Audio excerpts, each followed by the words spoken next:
예레미야 애가 4장 11절에서 22절 말씀. 여호와께서 그의 분을 내시며 그 맹렬한 진노를 쏟으시며 시온에 불을 지르사 그 터를 사르셨도다. 대적과 원수가 예루살렘 성문으로 들어갈 줄은 세상의 모든 왕들과 천하 모든 백성이 믿지 못하였었도다. 그의 선지자들의 죄들과 제사장들의 죄악들 때문이니 그들이 성읍 안에서 의인들의 피를 흘렸도다. 그들이 거리거리에서 맹인같이 방황하며 그들의 옷들이 피에 더러워졌으므로 아무도 만질 수 없도다. 사람들이 그들에게 외쳐 이르기를 저리 가라 부정하다, 저리 가라 저리 가라, 만지지 말라 하였으며 그들이 도망하여 방황할 때에 이방인들이 말하기를 그들이 다시는 여기서 살지 못하리라 하였도다. 여호와께서 노하여 그들을 흩으시고 다시는 돌보지 아니하시리니 그들이 제사장들을 높이지 아니하였으며 장로들을 대접하지 아니하였음이로다.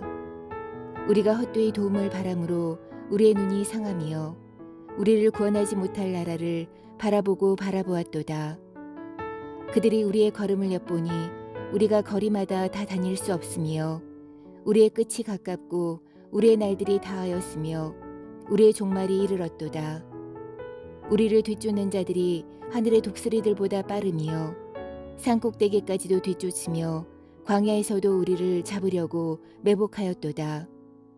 우리의 콧김 곧 여호와께서 기름 부으신 자가 그들의 함정에 빠졌으며 우리가 그를 가리키며 전에 이르기를 우리가 그의 그늘 아래에서 이방인들 중에 살겠다 하던 자로다.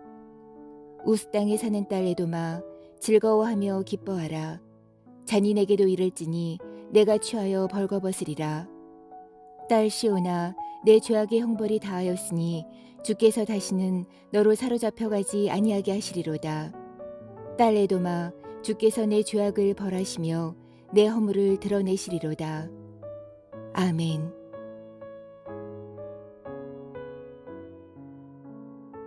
함께 기도하겠습니다. 하나님, 주께서 우리에게 주신 은혜가 너무나도 많음에도 불구하고 우리가 잃어버리며 상실하고 살아가는 것이 너무나도 많이 있습니다.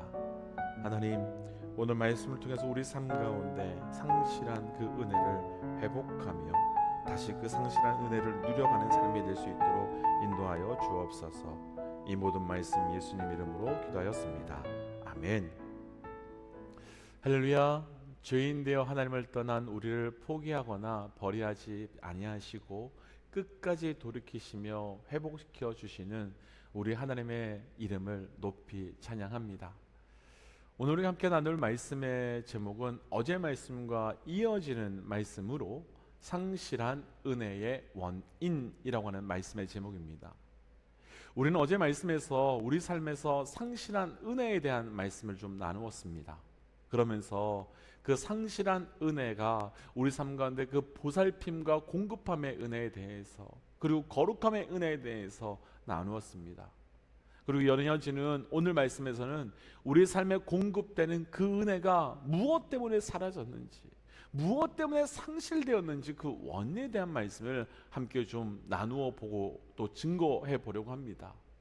이 원인이 우리에게 중요한 이유는 첫 번째는 우리 삶에서도 은혜를 상실하지 않기 위함이고, 두 번째는 혹 우리 삶에 상실된 은혜가 있다면 다시 그 은혜를 회복하기 위함인 것입니다.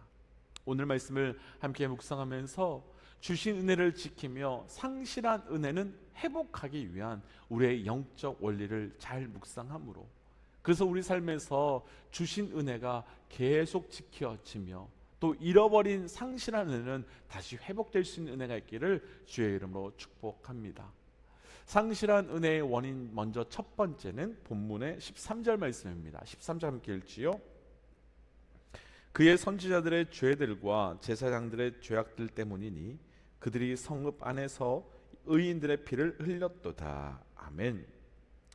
어제 나눈 예레미야 애가 4장 앞부분의 말씀에서 예레미야는 자신들이 누렸던 은혜가 무엇이었는지, 그리고 그 은혜가 상실된 지금은 어떤지에 대해서 이스라엘 백성들에게 설명했었습니다.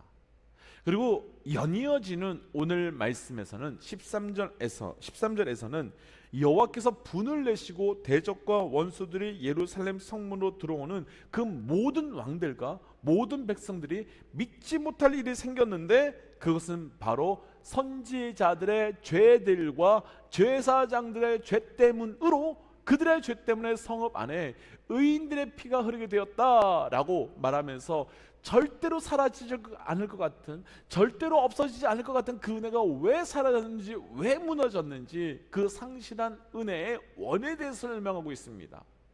그럼 오늘 말씀에 나눌 상실한 은혜의 첫 번째 원인은 너무 분명하고 너무 명확해집니다. 바로 죄 때문입니다.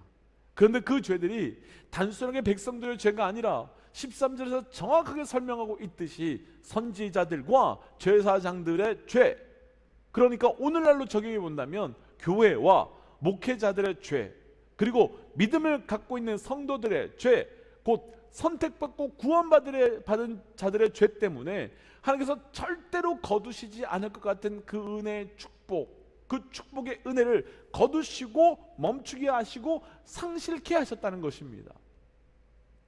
이런 측면으로 본다면 우리가 살아가고 있는 이 시대도 참 두려운 시대라고 표현하지 않을 수 없습니다. 두렵다고 표현할 수밖에 없는 것은 전쟁의 위기나 혹은 질병의 위기 때문이 아니라 그 어느 곳보다도 교회가, 그리고 성도가, 그리고 기독교가 그 은혜를 상실한 침체기를, 아니 침체기가 아니라 어둠기를 보내고 있기 때문입니다. 많은 사람들이 기독교가 이렇게 된 이유에 대해서 말하기를 교회 안에 좋은 프로그램이 없었기 때문이다 말하기도 하고, 시스템이 부족했기 때문이라고 말하기도 합니다. 혹은 교인과 교회가 사회에서 선한 영향력을 끼치지 못하기 때문이다 라고 말합니다. 맞습니다. 그렇게 말하는 건 절대 틀렸다고 말할 수 없습니다. 그런데 본질적 이유는 그렇지 않습니다. 이 시대뿐만 아니라 모든 교회의 존재 목적은 오직 복음이었습니다. 프로그램이든 시스템이든 모든 것은 복음 때문에만 존재해야 됐습니다. 그런데 복음을 선포하기 위해서는 죄의 문제를 다루지 아니하고서는 복음을 증거할 수 없는데, 어느 순간부터 죄에 대한 정의를 모호하게 규정하면서 교회에서조차도 죄를 다루기를 거절하고, 죄를 다루기를 거절하니 복음을 다루지 않고, 그러면서 복음이 점점 교회 안에서 상실하게 된 겁니다. 누가요? 앞에서 우리가 말씀에서 읽었던 것처럼 선지자들과 제사장들이 증거해야 되는 그 하나님의 뜻이 상실되게 된 것입니다. 왜냐하면 복음일 수 있는 이유는 복음만이 죄의 문제를 해결할 수 있기 때문이고, 교회는 그 죄 해결의 복음을 유일하게 선포할 수 있는 곳인데, 교회 안에서 죄를 다루지 않으니 복음이 복음될 수 없고, 복음이 복음되지 않으니 유일하게 복음이 선포되는 교회가 아닌 일반 단체와 다를 것이 없게 되었고, 교회가 더 이상 존재해야 할 이유가 사라지게 된 것입니다. 그런데 이 시대에 영적 선지자와 영적 제사장으로 부름받은 우리 교회와 목회자들과 성도들이 죄와 복음에 대해서 선포하지 않는 죄를 짓게 되자 일어날 수 없는 일이 일어나게 되었습니다. 오늘 말씀에서 증거하고 있는 것처럼 절대로 무너지지 않을 것 같은 예루살렘의 원수들과 대적들이 쳐들어오듯이 세상의 법으로 인해 교회가 문을 닫게 되고, 세상의 법으로 인하여 교회가 예배가 방해받게 되었습니다. 그리고 이런 것 저런 것을 다 잃어버려도 예배하겠다고 하는 교회와 성도, 그리고 목회자들을 배려할 줄 모르는 무식한 교회와 성도들이라고, 그리고 나쁜 목회자로 만들어버렸고, 세상의 방법을 따라가는 교회와 성도, 목회자들은 지성이 있고 인격이 있고 좋은 목회자로 만들면서 어느 순간 절대로 교회를 컨트롤할 수 없는 세상의 법이 교회와 세상을 컨트롤하며 움직이는 이 시대가 되어버린 겁니다. 그래서 사단은 이 시대의 교회와 믿음의 사람들을 공격하는 최고의 방법으로 그 죄의 기준을 모호하고 상대적으로 만들어 무엇이 죄인지 모호하고 혼란스럽게 만들어서 동시에 복음도 애매모호하게 만들어버린 겁니다. 교회에서 죄와 복음에 대해서 다루지 않으면서 사람들은 이 땅에서 생기는 모든 원인을 정신과 마음에 두고 환경과 시스템에 두고, 그래서 정신과 마음의 문제를 해결해 줄 명상 같은 이상한 종교들이 부흥하게 되고, 더 좋은 환경을 만들어 보려고 온갖 프로그램들을 찾아내서 교회에 덕지덕지 붙여내고 있습니다. 심지어 교회에서조차도 상담학과 심리학에 빠져서 복음을 그렇게 풀어내고 있는 현실입니다.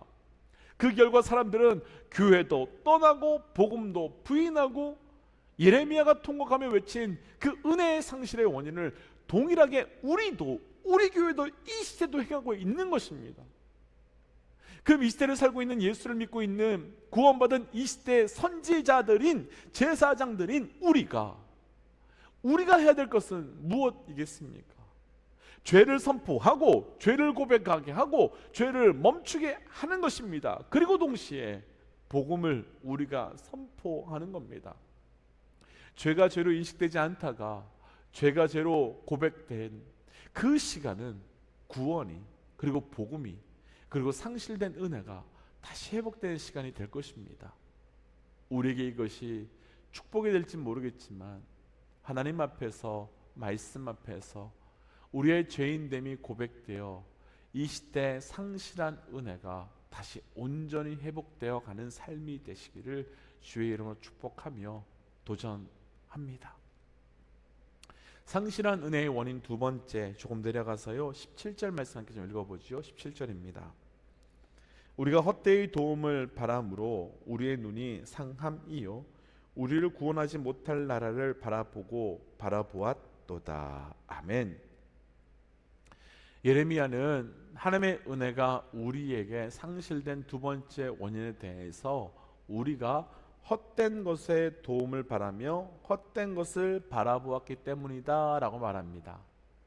그러니까 이스라엘 백성이 하나님만을 바라보며 하나님께만 도움을 구한 것이 아니라 다른 것에 도움을 구하며 다른 것을 의지했기 때문에 하나님의 보호하심의 은혜와 하나님의 공급하심의 은혜가 멈춰지게 되고 상실하게 되었다라고 말하지요.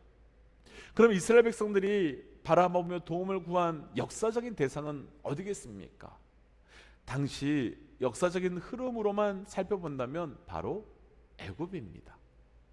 이스라엘 백성은 바벨론의 침략을 받으면서 자신들을 누가 도와줄 수 있을지, 누구에게 도움을 구할 수 있을지를 찾기 시작했습니다. 그러면서 이들은 애굽에게 도움을 구했고 애굽을 바라보기 시작했습니다. 이유가 있습니다. 우선 이스라엘 백성은 지금으로부터 한참 전이지만 400년 가까이 애굽에서 종으로 살았습니다. 그러면서 조상 대대로 내려오면서 본능적으로 애굽이라고 하는 나라는 가장 강력한 나라로, 그래서 자신들에게는 주인과 같은 나라로 생각되며 살은 겁니다. 더구나 이스라엘 많은 리더들은 오늘날 선지국으로 유학을 보내듯 당시 많은 리더들은 애굽으로 유학을 보냈습니다. 그러니까 당시 나라를 이끌던 리더들의 입장에서는 더더욱 바벨론보다 애굽에게 도움을 구할 수밖에 없었던 거지요. 왜냐하면 애굽은 자신들에게 익숙한 나라이며 자신들과 가까웠던 나라이며 자신들과 친밀했던 나라였기 때문입니다. 그런데 예레미야는 우리가 조금 전에 읽었던 17절에서 분명하게 너희를 돕지 못할 나라를 헛되게 바라보고 있다라고 말합니다. 그러니까 이스라엘 백성들이 하나님의 은혜를 상실하게 된 두 번째 본질적 이유는 하나님께 소망을 두고 하나님께 도움을 구해야 되는 바로 그때 하나님이 아닌 내가 익숙하고 내가 편한, 그래서 내가 잘 아는 것을 선택하고 의지했기 때문인 것입니다. 그렇다면 우리도 우리 자신에게 도전해야 될 것이 있습니다. 분명 우리 삶에 하나님의 은혜가 상실되어 고난에 들어갈 시기가 있을 것입니다. 그리고 당연하게 여겨지는 모든 것들이 사라지고 없어지는 고통의 시간도 있을 수도 있을 겁니다. 그런데 그때는 우리를 도울 다른 그 무엇을 바라보고 우리를 도울 그 다른 누구에게 도움을 구하는 것이 아니라 우리의 얼굴을 하나님을 향하여 돌려야 할 때이며 하나님께 도움을 구하고 하나님을 바라보며 하나님의 손을 붙들어야 되는 때라는 겁니다. 혹 지금 그런 시간을 보내고 계신 분들 계십니까? 그런데 그런 시간이 되었음에도 불구하고 다른 곳에 손을 붙들고 있다면, 혹 지금 그런 상황 가운데 있는데 다른 것을 찾아가고 있다면, 그 모든 것을 멈추고 오직 우리의 도움이며 능력이며 소망 되시는 우리 하나님께 다시 돌이켜 나아가는 영적 결단이, 그래서 우리 하나님께 엎드리는 귀한 순종함이 우리 모든 믿음의 동역자들 삶 가운데 있으시기를 주의 이름으로 축복하며 도전합니다.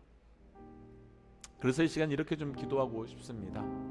하나님, 우리 삶에 하나님의 은혜가 상실되어 그 은혜가 경험되지 않을 때 우리의 삶을 돌이켜 주께 돌아가는 자 되게 하시고, 그래서 온전한 주의 은혜를 누리는 자로 살아가게 하여 주옵소서라고 함께 기도하겠습니다. 함께 기도할까요?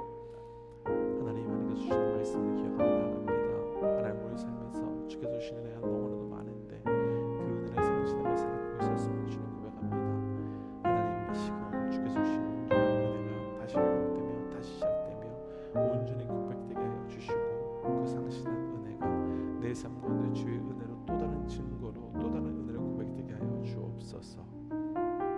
하나님, 우리 삶에 주께서 주신 그 은혜를 너무나도 많이 상실해버리고 잃어버린 것을 고백합니다. 하나님, 그래서 간구하기는 내 삶 가운데 나의 교만과 또 나의 무감각함으로 잃어버렸던 하나님의 그 은혜를 회복하게 하여 주시고, 그 은혜를 회복하기 위하여 우리 안에 영적 결단이 시작되게 하여 주시옵소서. 이 모든 말씀 예수님 이름으로 기도하였습니다. 아멘. 사랑하는 믿음의 동지 여러분, 상실한 은혜를 이제 우리가 회복해야 됩니다. 오늘은 바로 그 상실한 은혜를 회복할 수 있는 하루 되시기를 주의 이름으로 축복합니다. 함께 선포하고 삶의 자리로 또 기도의 자리로 들어가지요. 함께 선포하겠습니다. 하나님은 살아계십니다. 아멘. 승리하십시오. 함께 기도하지요.